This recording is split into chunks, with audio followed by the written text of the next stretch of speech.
Next is the amount of motion you can add to the generation. You can add anything between 0 and 3, with 0 being very little motion and 3 being a lot of motion.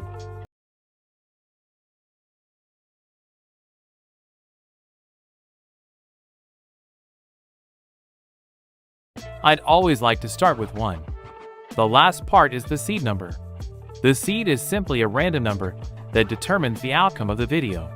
You just pick a random number, and if you generate it again without making changes to the prompt and use the same seed number, you get the same outcome. However, if you generate it again, also with the same prompt, but this time only changing the seed number, you will get a slight variation of the outcome. So you could change this if the outcome is very close to what you want but not quite. One thing I would always recommend is to immediately generate another video with a slight variant of the prompt. Generating the video will take a minute, and it doesn't matter if you generate one or more at the same time. This way, you can already test different variations of the prompt to see which one works best, which will save you a lot of time. The easiest way to do this is to select the arrows below the generation you just made. This way you can remix the prompt you just made without having to upload the image again and copy the prompt yourself. So let's, for instance, change the frames per second to a lower value to see the difference. Alright, let's see what Pika has made of the video.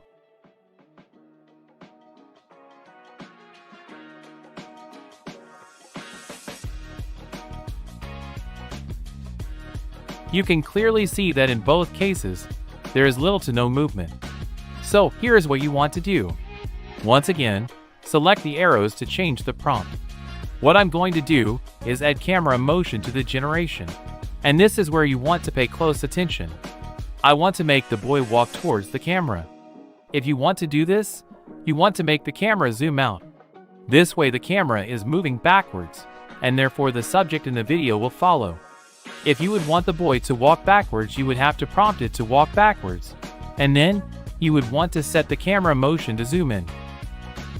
So let's set it to zoom out, and I will also set one to zoom in, just to see what will happen.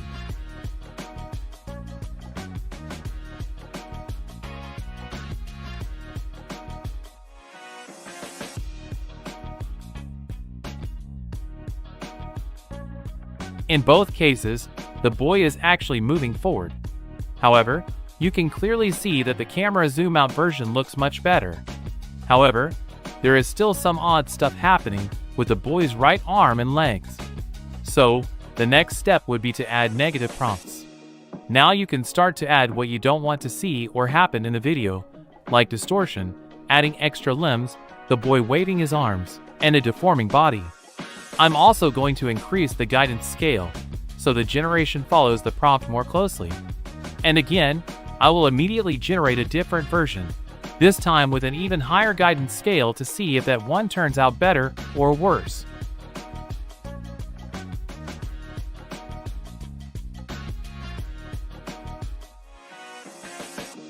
This is already looking very promising.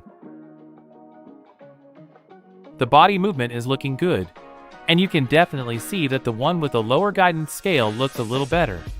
However, now the face is starting to deform. So let's adjust the prompt again. This time, I want to see if lowering the guidance scale even more results in something better. And I'm going to add another negative prompt, which hopefully minimizes the deformation in the face. And as always, I will also generate another variation, this time with a lower motion value.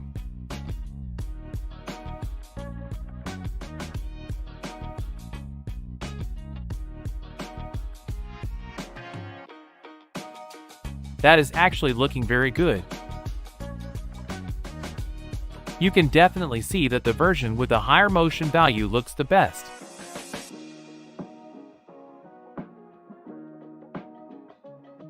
Once you are happy, you can download the video. So, these are the basics of how you should use this tool. Upload an image, write a prompt focusing on the video's motion, and start adjusting the values based on the previous generations until you are satisfied with the result. I would always recommend you use a video upscaler to enhance the quality after you downloaded the video from Pika. This will make a big difference. CapCut has a very powerful and free online upscaler. Once you have every scene completed, you want to continue with the editing. But before you start your editing, you really want to pick the right background song and sound effects for your film. The right background music and sound effects are the most crucial elements that help bring your videos to life. I like to use Epidemic Sound for this, simply because they have one of the largest collections of very high quality music and sounds. And also so I know for sure I'm not going to run into copyright issues. I have put all the links to every tool I used in the description of this video. You also want to generate the voiceover.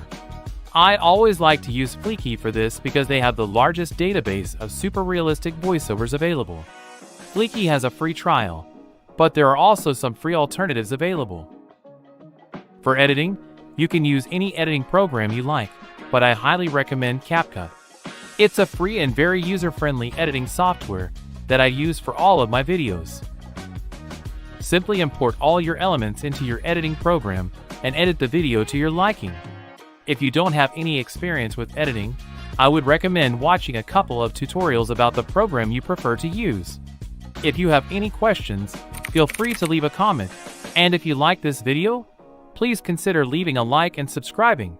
This will help get this video more views, which helps me make more of these videos for you.